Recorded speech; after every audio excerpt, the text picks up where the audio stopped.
I'll begin actually this afternoon to welcome everybody from ISAT and our ISAT teams, and I'm delighted to have you here this afternoon with us in our series of webinars. And hopefully we have people accessing this webinar from the northern provinces and the southern provinces and the greater areas of Bangkok. So welcome to you all. This afternoon, I'm very pleased to introduce Mr. Jason Stewart Hung, who's going to be talking to us about EAL. If during the course, I'm sure Jason's got some slides he's going to be showing us, and he may or may not sort of ask us questions. But instead of us, there are so many people here because obviously it's a very popular subject. So instead of us having hands up and things, there's a column in the chat section that maybe you could type in any questions you may not have or may have.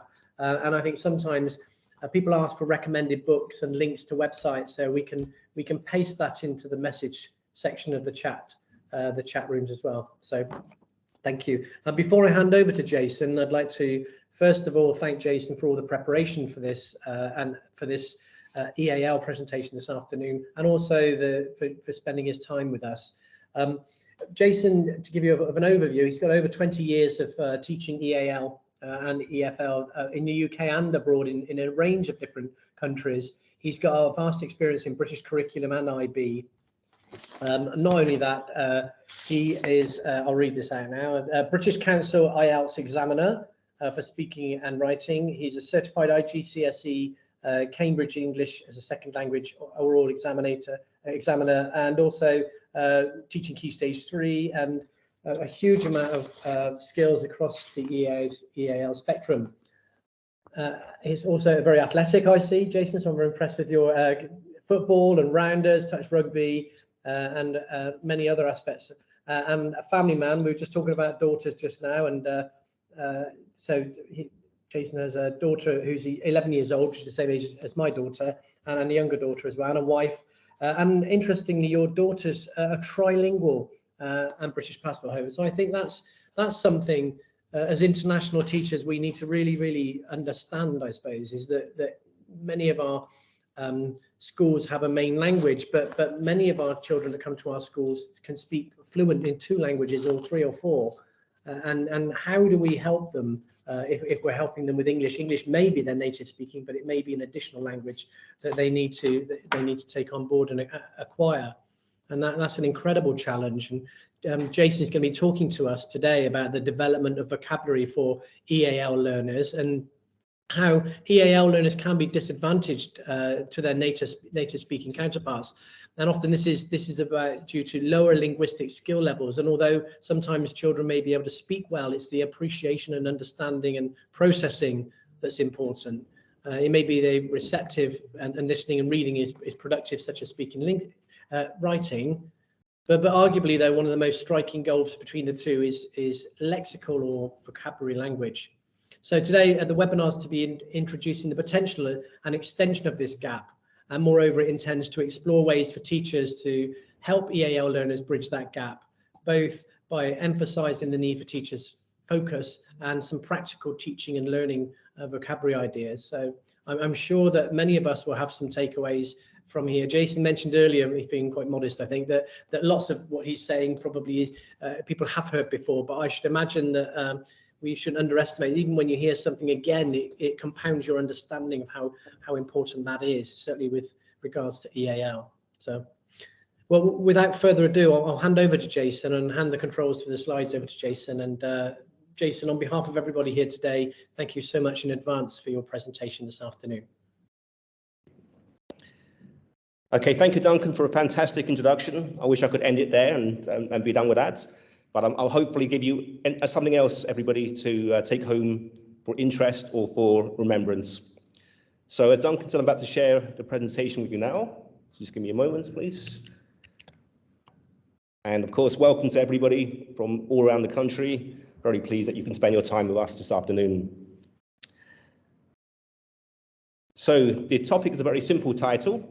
When I was asked to choose something about EAL, I decided that vocabulary would be one of the priorities, really. It's one of the easier parts to think about when we look at the difference between language levels.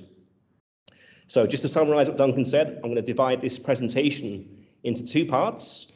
Firstly, it's just a general background to what EAL learners face as vocabulary learners. And then secondly, and perhaps more importantly, how do we bridge that gap? So before I start, it's very important I get your attention most of the way, if not all the way. It's a very important thing I need to start with. And I can't emphasize it's really important anymore, but people I need to credit for this presentation. So here are a list of names of people which are relevant to this presentation. And just have a quick look, because some of them you may know.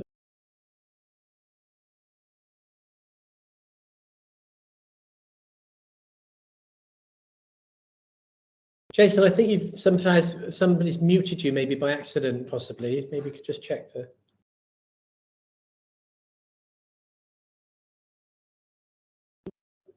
Okay, should I go backwards, Duncan? Sorry about that. It's okay. It's good. Yeah, I'll go backwards. Okay, sorry guys, just going to go backwards in the presentation. So, right, just to outline again, sorry. Presentation, as Duncan said, is divided into two parts. We're going to talk about vocabulary learning for EAL learners, and more importantly, how we're going to bridge the gap. So to start with, I need to credit some people for this presentation. So it's important I do this, so bear with me, please. Well, I'll blast some names on the screen for you. So hopefully you'll pay attention to some of these people because they will be very important and very useful for you. Just a few names to pick out for you. Up here, in the third name, David Dukey is Dr. David Dukey. We've got Alyssa Doherty in red.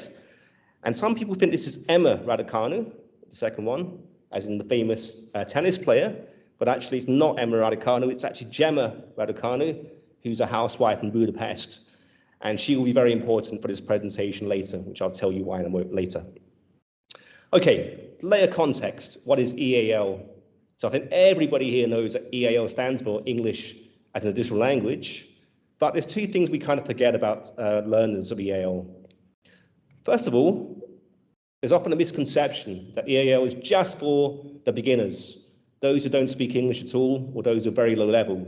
But we have to get away from that mindset and start to believe that EAL is actually quite a wide expanse, and we need to look after many learners who have English even at a higher level. So the skills that we apply, not just for the low learners, but everybody who learns English as a second or third or fourth language.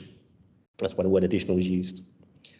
Secondly, and we take for granted sometimes, that it can be a very real challenge for both the schools who have EAL learners and also the learners themselves.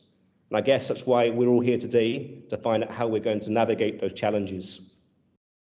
But just to put that into perspective, I want to give you two quick facts, just again to bear that very much in the underlying statements. This is taken from the Bell Foundation the report that they worked with the University of Oxford. They calculated or researched that it takes 2/3 or more of new students in reception 6 years to learn English to a level that's the same proficiency as a native speaker.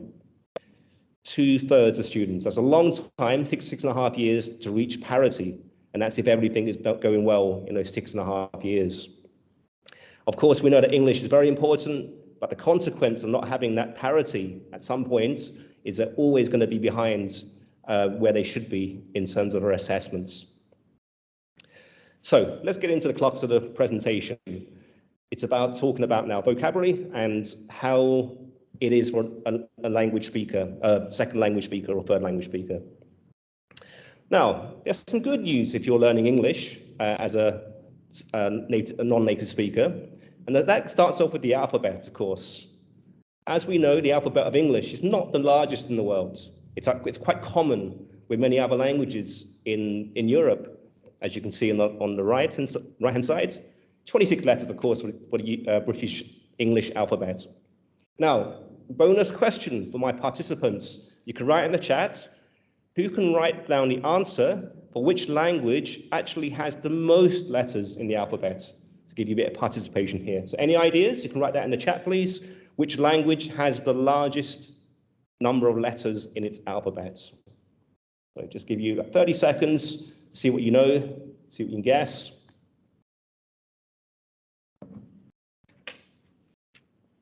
Okay, Thai. Yeah, Thai is quite high on the list, but it's not number one. Chinese, yep, potentially. It's not Chinese. Thai. Okay, it's quite close to Thailand. It's a country quite near to us. 10 more seconds. 5, 4, 3, 2, 1. Okay, the answer is Khmer, which is of course linked to the Cambodian language. So Khmer has potentially the most letters in the alphabet. So if you're learning a vocabulary, English can be an advantage in the sense that you don't have to learn many letters to get there. There's more good news. Now, this chart that you see in front of you looks like a Bitcoin trading chart, but it's not. On the left-hand side, it tells us how many letters there are on average, by someone's calculations, in English words. So the red one here tells us there are 5.2 average letters per word in the English language of your traditional words, 5.2. So the good news is that's not very long compared to many languages. So another bonus question for you guys. Which language do you think has the longest average letters per word as calculated? So again, you can just put your ideas into the chat. We'll see who has the knowledge. I'll give you a clue. It's not Khmer this time. Okay, so any ideas? Which language has the longest average letters per word? English is just 5.2, despite all these long words we have. Okay, any ideas? Have a look at the chat. Okay, still going for the Thais. A Thai bias here. Okay, a Thai would be quite close and think at the top of the list. Maybe 10 more seconds. Lots of ideas. Someone going to go on Google and cheat? Okay, I'm going to throw the answer on the screen. The answer is Mongolian. So Mongolian, if you're trying to learn that language and learn the words, much more difficult, I would have thought, 13 letters on average compared to English 5.2. So if you're learning English as a non-native speaker, there are some advantages, 2 things there for you. But there are also things that are not so easy. The first thing to mention, thanks to Dr. David Dukey, by the way, who gave me this, is the breadth of the language in English. Quite simply, it's the language with the largest vocabulary as recorded. So people don't need to know all million words. I don't know all million words, well, none of us do. The average professor knows about 50,000, university professor will know about 50,000 words. But there are 1 million recordable words, not in a dictionary, but in the English language in total. That's a very vast number of words. And a little fact here on the bottom, every 90 minutes, there's a new word added to that list. So by the end of this presentation, you get 5 more new words. So how does it look in comparable?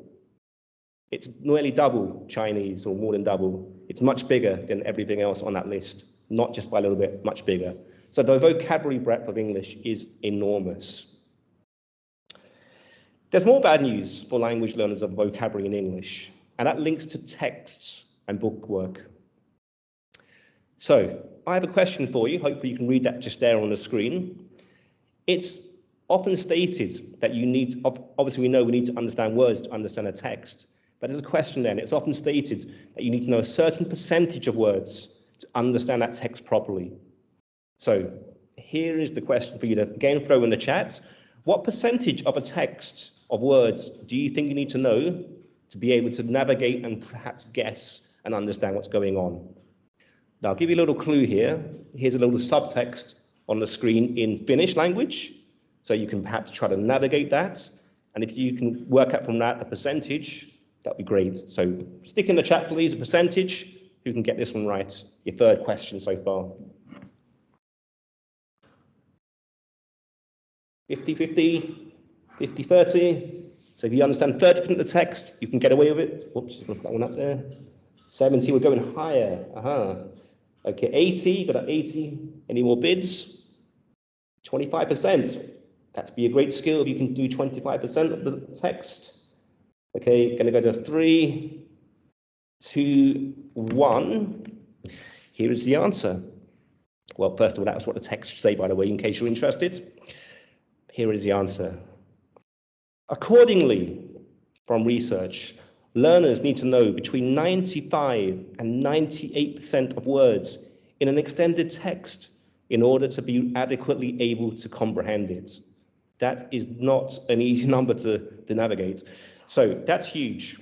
And this probably expresses the clear reason why we have to focus on vocabulary very early on, so children and learners, etc., can get to understand what they're reading. It's not just about how it sounds, it's about what it means is really very, very important. So hopefully we're getting into the crux of things here. Other bad news in terms of language learning. In fact, this is from Gemma Radicanu. Thank you, Gemma. This is about the distance of language. So in another thing I found on my research, somebody devised a distance chart between the languages. How easy is it for a Chinese speaker to learn Thai, a Finnish speaker to learn Mongolian, and so on? And because we're in Thailand, this is the chart I'm going to pull out, it's a fair distance between English and Thai. Obviously not the biggest distance, but the person who created this chart did mention it's not proportional representation of the chart to scale. Is actually a vast distance between many points.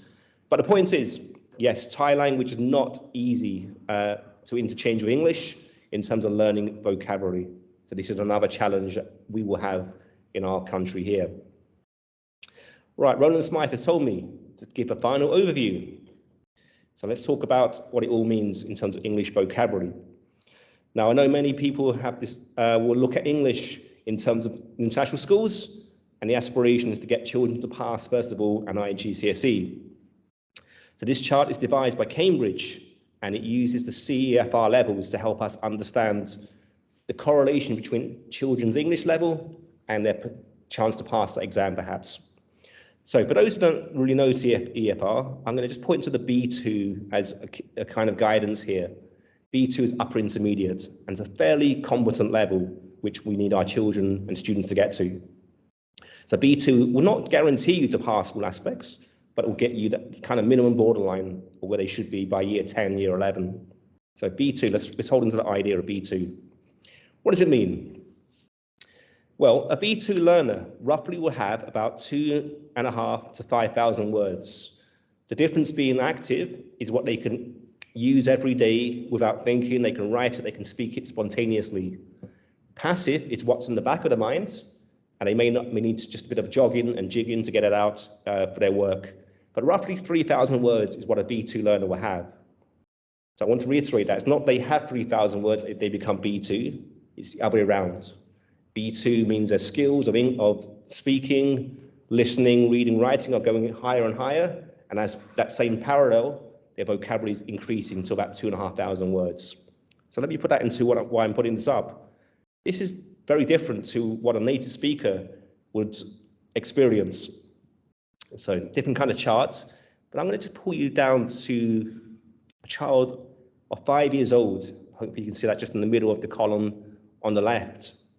A 5-year-old child who has the luxury of hearing English all for their lives, maybe acquiring English somehow in their mummy's tummy, but they're having English every day from their birth, will have around about the same level of knowledge of vocabulary, 2,500. So a 5-year-old child, generally speaking, would have the same amount of vocabulary as a year 10 or 11 child who has learned English as a second language. That's if they don't have more than 6 years of learning. That's an incredible difference. And this is why we have to focus so much on vocabulary to make sure that the children who are sitting exams in our schools and to developing their English in general have this lexical knowledge to bridge the gap. Okay, so hopefully that all makes sense as to why I'm focusing today on English vocabulary. It's a huge, huge difference. And even a child of year 12-year-old, which is year 7 in our kind of school, year 7, year 8, will have a phenomenally different vocabulary to that B2 learner. They're going to be 4 times or 5 times the number, probably. Okay, so I'm going to have a little break from speaking, give you a little time to absorb what just happened for the first part. Can you write, if you were to write a summary of what you just understood by English vocabulary, can you write down 1 or 2 things in the chat, please, that just get you thinking about what we just talked about? Okay, just if you were to write the summary yourself, just 1 or 2 points, please, or 1 point, if you like, in the chat. What have you understood, is the question.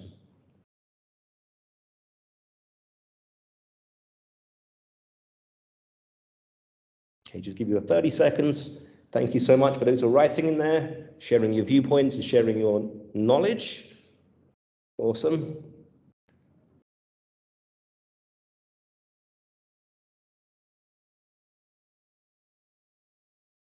Thank you, Naomi. Gave a very clear description there. Thank you, Stephanie. Okay. Your summaries are all going to be perfect. That's what you've understood by what I've said. But here's what I would probably summarize it to, just going back to the main two things. Vocabulary knowledge is a key dependency in language learning. So we all know that already, of course. It's not a revolutionary thing I'm telling you, but sometimes we forget how important it is. And number two, what I would summarize, it's not easy to bridge that gap. And now, therefore, it's where we're going to go and try to find out ways that we can help our language learners develop their vocabulary. Okay, so part two, bridging the gap. Right, if I was to give a very simple version, it's very simple how to bridge the gap. Expose your learners to lots of words. Sorry, repeat that. Expose your learners to lots of the right words and help your learners remember and retrieve those words. That is it. That is it. If it was simple as that, we can all retire and not have to teach anymore. But it is quite simple like that, really. And we're just going to have a little few tweaks to make sure we get those two things right. Learning lots of words, learning lots of the right words, and retrieving words. Now, Antonia Rosenberg, thank you very much. She mentions about two kinds of learnings of words. There is the incidental learning of words. This is where we don't actually tell the children what words to learn, but we can expose them to words. And clearly, I think we all know the number one way of giving children or learners exposure to words without, at the most peak optimum moments, is through reading a book. That's as simple as that. The book is the wonder of the world. It has so many words in it, and that is the reason why some children will super quickly learn things, and those who don't read will be behind. Now, it's not just me who says that. This is actually proven by research statistics. So here we have something to think about. If child A reads just for 1 minute a day, or child B 5 minutes a day, or child C 20 minutes a day, what is their exposure to words? Well, quite simply, A will see about 8,000 words a year. Child B will do much better, 232,000 words a year. Child C will be 4 times that, of course, or more even than that, 1 million or nearly 2 million words. So, of course, they're not going to understand all of those words they read, but by exposure and repetition and hopefully some guidance and exercises, they will have a better chance of developing their vocabulary. So, quite simply, it's not a hot tip, it's just a common tip we forget. Let's expose your learners to reading. But don't forget, as I go back to what I said before, it's not just reading any old thing, it has to be the right words, which I'll come on to what I mean by that in a second. Right, Antonia Rosenberg, as well as mentioning incidental vocabulary acquisition, we also talk about intentional vocabulary learning. And again, this is not rocket science, not a new revolutionary thing, but we need to then target words to the children. And this is where we think about things like level, and obviously, as curriculum teachers, you're designed to teach certain words anyway. But try to experiment with a range of activities that get children seeing the words. There are so many kinds of exercises. Yes, these are all worksheets in front of you, but there's so many different types. Word searches, anagrams, hangman, gap fills, multiple choice questions, lists, classification, and so on. So you can find many of these things on the internet, or design your own, even better if you design your own just for what your learners need. But the key thing at the top says, not just Antonia Rosenberg, it says exposure. Make sure your children get to see words repetitively. Right. There are elements of learning a new word which are important that will help them develop. Often when children or learners learn a new word, we focus on the meaning. All we want to know is, what does convivial mean? Convivial, sorry. What does that mean? That's all we want to know. But in essence, that's not all we need to know about a word. And we need to get to the habit of, again, exploring and thinking about a word in many areas. So again, a little task for you guys to help me along here. It's a question on the screen. What else could you learn about a new word? So meaning is obviously the key thing. Want to know, what does that mean? But what else could you think about when you're trying to get children or learners to think about words in different ways? So once again, in the chat, can you write down some things that you think are relevant about new words? So there's 2, 3, 4, 5, 6, 7. I thought of 6 more. Maybe you've got more than me, but can you put down some ideas and show off to your fellow countrymen and women in the text chat, please? Okay, so what else do we need to learn? Could we learn from new words? Yep, parts of speech. Thank you. Definitely, definitely. What else do we have? Yeah, absolutely. Word families is great. That's when the endings of the prefixes alter the meaning, stem meaning. Synonyms, awesome. Pronunciation, great.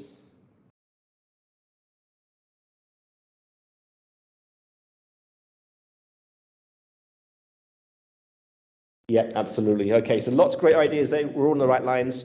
So I'm just going to dish out the things I think will also be added to that. I think they're all mentioned somewhere. So word class, someone mentioned parts of speech. It's the same thing. Is the word a noun? Is it an adjective? Is it a verb? Then can we change the words? So someone said the word family. So we've got to be able to start to play with the words and get children to not just use the main words, but to adapt to use it in different ways.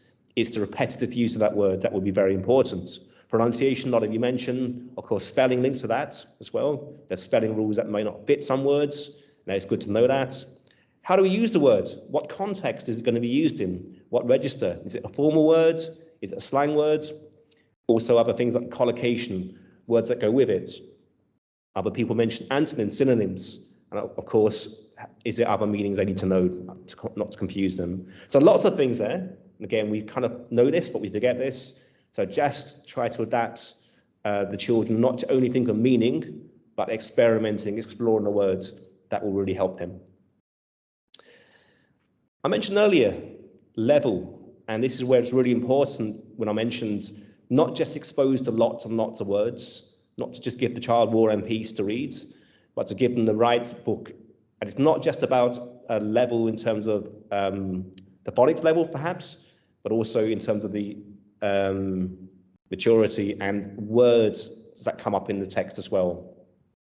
So there is a corpus that has been designed, not by me, but much better people than me, for many, which talk about high frequency words. So this corpus has a list of all the words that actually go in rank order. And it's calculated that children should really have exposure to this corpus, these set of corpus words in that kind of order. Not necessarily the right order, but all those kind of words that are high frequency. So how do we know what they are? Well, there's one way you could do it, is to get that corpus, read it and think, I need to know those words. That's quite boring, of course. The other way of doing that is, of course, to appreciate the level. And this is where second language, again, comes into it, EAL in ESL. For those who are conversant in the levels of CFR, beginner, upper, intermediate, pre-intermediate, and so on, all the resources that are linked to that happen to link to the right words at the right level. So it's given the children and the learners the level of the words at the right pace. And this is why second language and the EAL is a developed industry. It's not just we teach English. There's a method to our madness. So this is very important to develop high frequency words, and this will help the children see the words more often, of course, by frequency, and then the scaffold build to make more difficult words from what they do know. Now, linked to this traditional high frequency word list is something that's not often very much talked about, which is the AWL. So linked side by side with the general words of English, common words, is something called the academic word list, the AWL. And this one, is not very much talked about, but highly, highly useful, because these are the words that are more likely to come up in the child's academic work. So we're not just talking about English here, we're talking about things like science or history or general academic studies. And it's a list, again, compiled by frequency and groupings.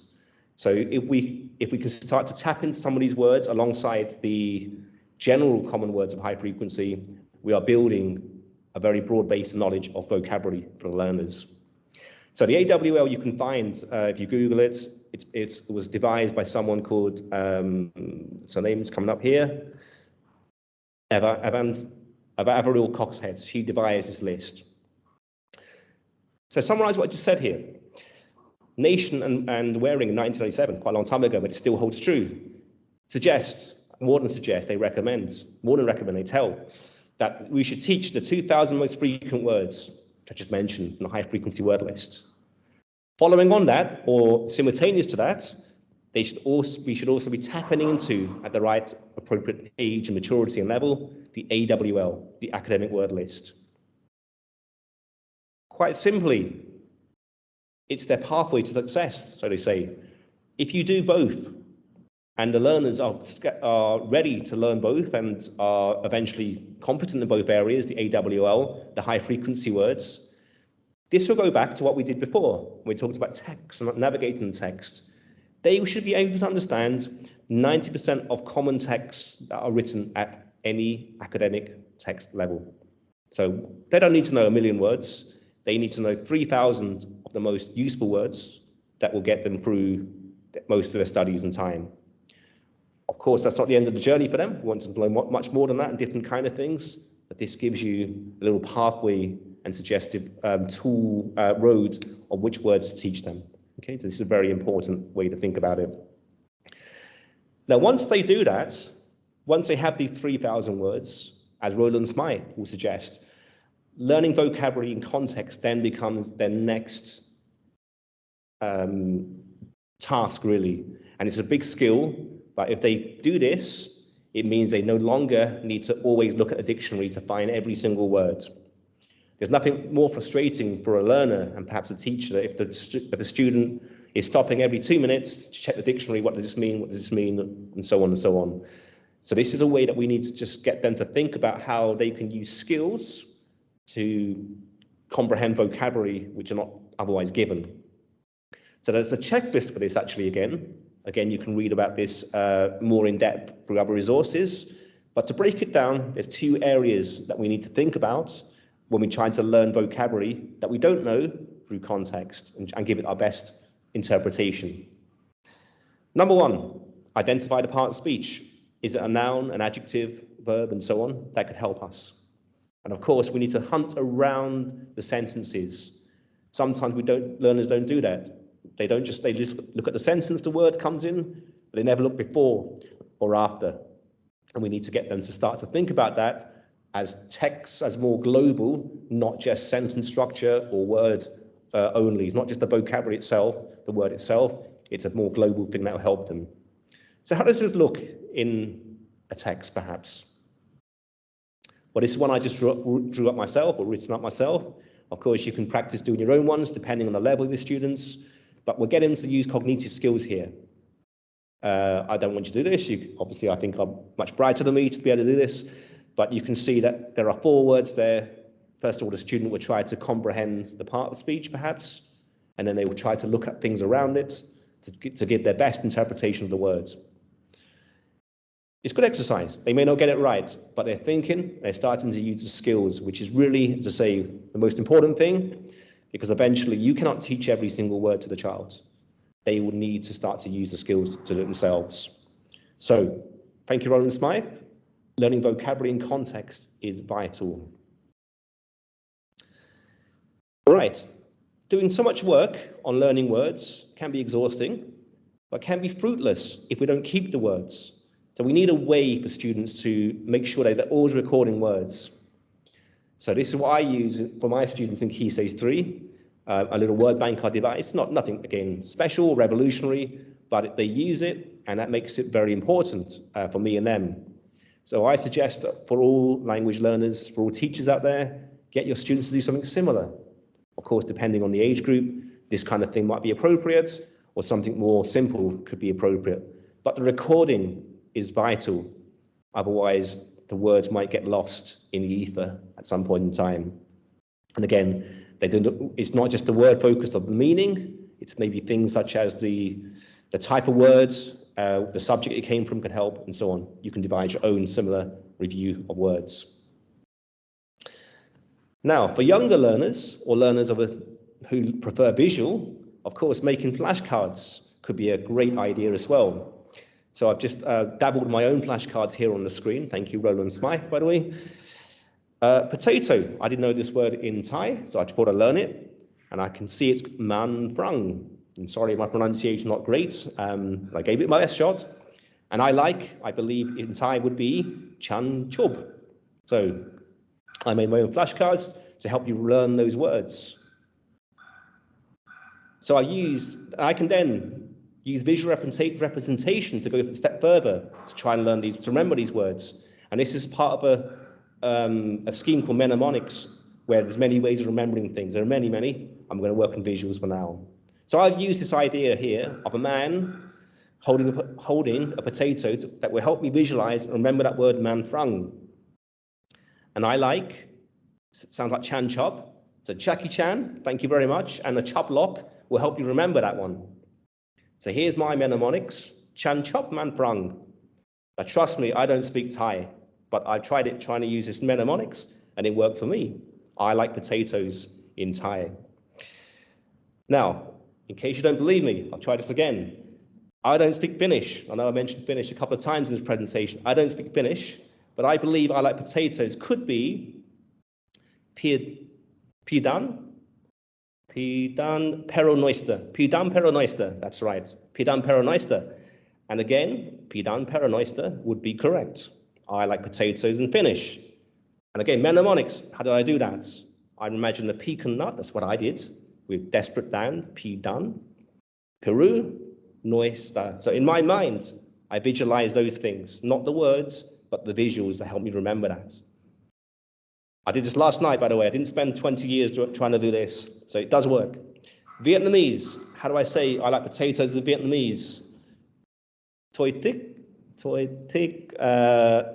lingua cachor. Toi tik lingua cachor. If there's a Vietnamese speaker out there, give me a thumbs up in the chat, please. But I think it's toi tik lingua cachor. And that will be something similar here, toi tik lingua cachor. And again, I didn't remember by the words. I remember that by my visuals I created. Toi tik lingua, I used the word lingua in my mind, and cachor. So very nice tip for younger learners particularly is get them for their homework to create flashcards of new words and hopefully get them to remember some things that way as well. So mnemonics works in different ways, not just visual, and I highly recommend you to read a bit more about it to find something that could work for your learners as well. Right, we are coming towards the end, can you believe it, there we have it, of how we can help our learners bridge the gap. So again, I could summarize it in my own way, but what did you understand? What was useful for you? Maybe you found 6 things. Can you write down, take your time, write down in the chat, please, some areas of interest that can help you, help your learners with their vocabulary. Okay, so give you about 45 seconds, a bit generous time there, just to jot down some ideas of what you remember by this so far.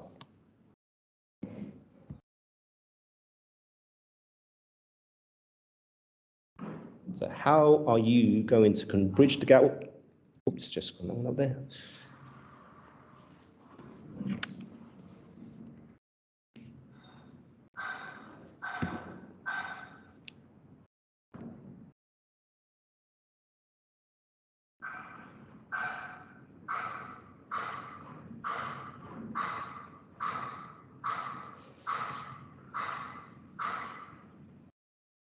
Okay, thank you so much, everybody. I can see lots of answers flying into the text, and hopefully that's some things that you have just listened to and heard and responded to. So thank you so much.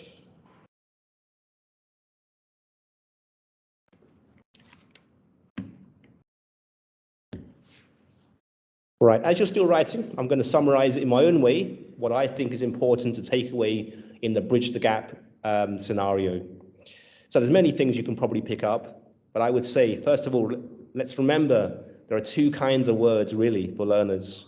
There is the incidental touching of words. This is where we don't plan to give the specific word to the learner, but they will see it.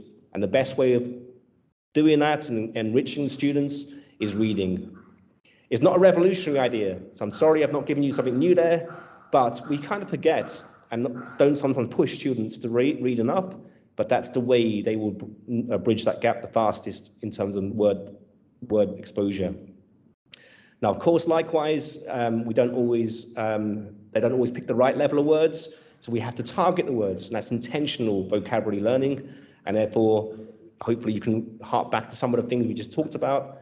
There are lots and lots of activities, and I can't cover every single thing in this presentation today, so hopefully it'll get you interested in exploring the resources and the wealth of the internet to find some ideas as well that you can try in your classroom. Now, a few of you mentioned in the chat, so thank you very much, about the AWL, the academic word list.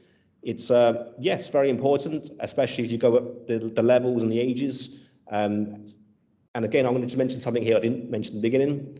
Jim Cummins mentioned that English learning is two parts. There is the general English that children or learners will use on their everyday conversations, and there's academic work. The everyday English would take 2 years if if all goes well to develop English, but the academic side can take 5 to 7 years. So the earlier we can understand to expose them to that and tap them in slowly into those words, alongside the general English, we are doing the best service we can for our language learners. Okay, as you can see, there's many other things there we mentioned, the mnemonics, of course, the wordplay, and so on. Okay, so thank you so far for your participation. We are coming towards the end, I'm afraid. I've one very last task for you. You may remember back in the beginning, I said about 10 people who helped me with this presentation. And some of those names I re-quoted a couple of times during the presentation. Unfortunately, I'm not going to go back to show you that name list again. But here we have the bonus points. And this is where I started spying on the chat to know who was listening and who's observing. Can you write down, please, as many names as you remember that were on that list? Okay? So if you got all 10, I'll make sure I give you a certificate that I will personally sign, if that's of any use to you. But if you can get 4 or 5, magic. So can you write down any names you remember from that list that I gave you in the very beginning? Okay? This will be the fun part for me while I watch you do this. Thank you very much.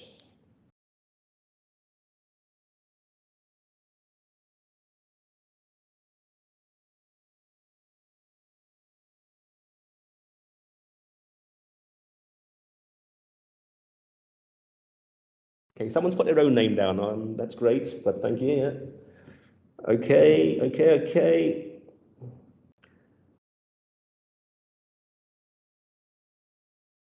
Oh, well done, Arsena, well done. Multiple names there. All right. What I'm seeing here is a heavy bias for Dr. David Dukey, the DDD, and Tony Rosenberg has come up quite a lot, and so has Mr. Smythe. Someone put Ulla Wolczek, well done. She was the last name on the list, by the way. But definitely David Dukey and Antonia are the two prominent names that people remember, and Tony Rosenberg.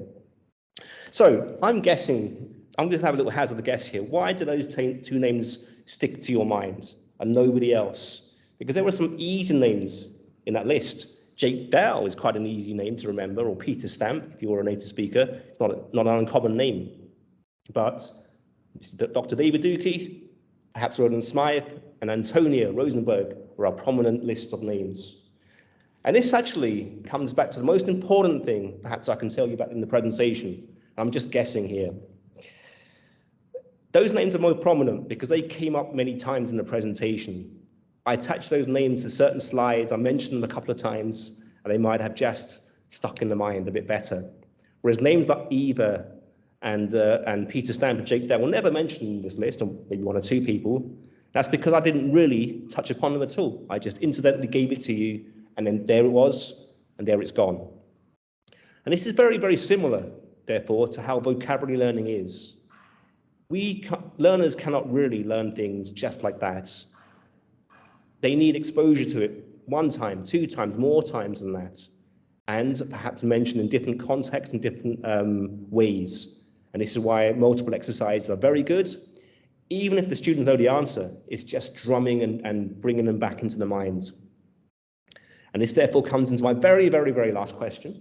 So I think is my last question, which you can answer for me. And thank you once again for helping me along the way. I've just given you a clue, hopefully.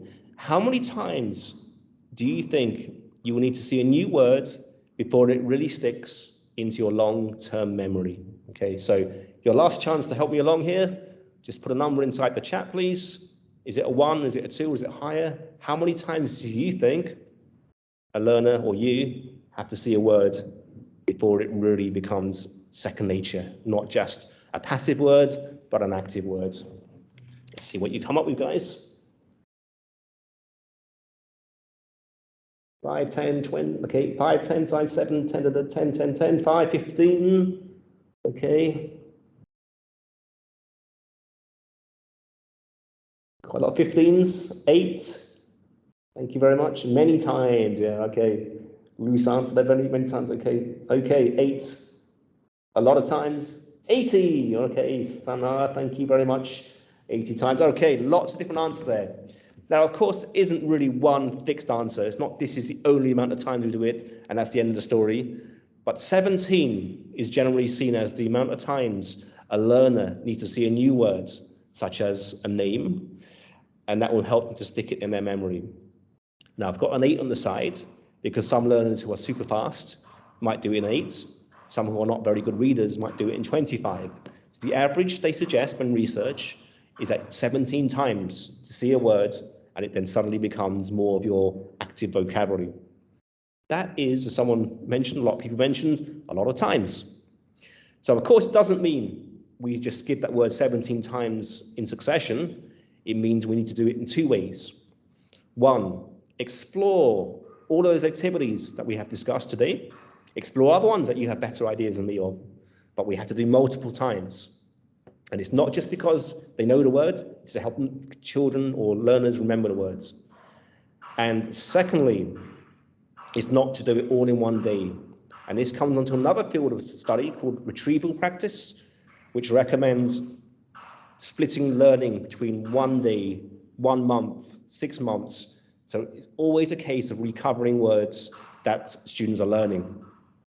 And the only way you can really effectively do that, if you've got curriculum, great, but if you're recording words as well that you're teaching students, especially as an English teacher, you have a word list, they have a word list, and from time to time, randomly, in a lesson 3 weeks later, or 2 months later, you might give them a quick word quiz. And it's just because it helps the students retain these words and put it into their active vocabulary. And as we say, ultimately, it's about doing that. It's about getting the children able to use the first 3,000 words plus more, plus those academic word lists, which will be the more challenging ones of about 600 words. So I've given a very quick overview of vocabulary today. It's an overview. There's much deeper things to know. If there's anything that you're interested in, you're more than welcome to contact ISAT and maybe even me somehow. But there are lots of resources which I picked out. I'll put a few references on the screen now. You might quickly photograph if you're lucky, give you a chance to do that. But you're willing to ask ISATs for the presentation and see if they can give it to you. So that is it from me. Thank you so much. Unfortunately, we cannot interact. I can interact with you, but can I get back from you apart from the chat? Awesome chat, really enjoyed that. And now it's over to you guys to finish off your learning by answering some questions which ISATs will give you by a QR code very soon. Get them all right, get certificates, so well done. But it's all about the interest and learning. So thank you so much. Good cup. That is the end from me.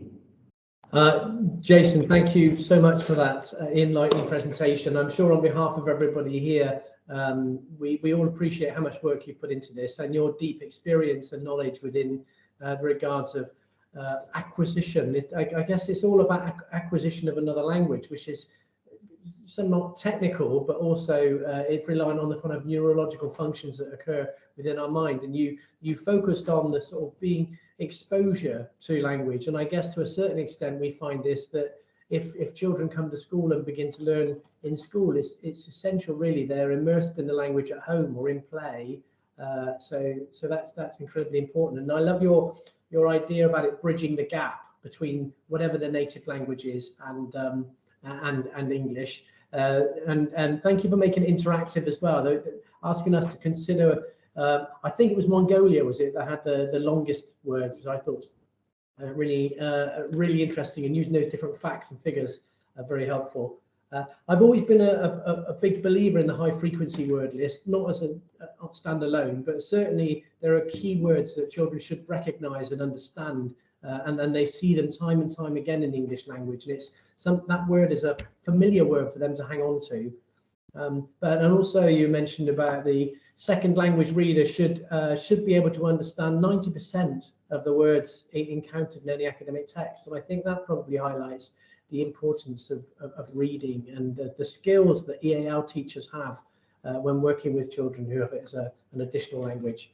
And again, you mentioned the importance of context and reviewing and revisiting and remembering. And I really love the way you use the mnemonics with the catchphrases and things. I think was it catchphrase, just say what you see, and you sort of have these images, and you have these pictorial images that help remind you about certain words and how they're spelled and how you can pronounce them. So a whole host of tips and skills and ideas for us to latch onto and to embed in our own teaching. So for that, Jason, I really, really thank you. As you mentioned, that ISAT will be able to share the presentation and the links that you've got in there as well.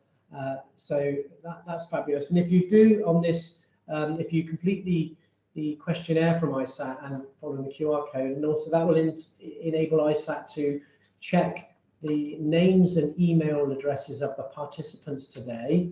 And that means that we can then issue you a participation certificate, which you can also use towards your application for your updated teaching license, because Carusapa require you to upload information about any professional development courses you've been on. So you can use this certificate to upload as evidence of you taking part in this fabulous webinar today. And also, thank you, Jason. We'll be sending you the much coveted, not a participation certificate, but a facilitator's certificate, which you can use. It's a bit like a Blue Peter badge would be. It's something that are free, but only to a select few people. So thank you, Jason. Thank you to head office as well. Behind the scenes, organising the technical side of things is a challenge, and I'm really every time we do this, it gets better and better and better. So thank you. I'm working with head office with some really exciting webinars with the webinar series, but also we're beginning to talk to some really key speakers coming up soon. Please watch out for. We are providing in June a webinar on the importance of diversity and equity and inclusion within international schools and schools across the world. So there's something very exciting that we're going to release the information on very, very soon. So thank you. If there are any, there are people asking for the presentations. There's other links and things in the chat, but the majority, Jason, is people saying thank you. Thank you for sharing your time, your wisdom and expertise, and it's been very greatly received. Thank you. Thank you, everybody. Thank you. Have a great afternoon. And thank you once again, Jason, for providing your webinar this afternoon. Saudi Club.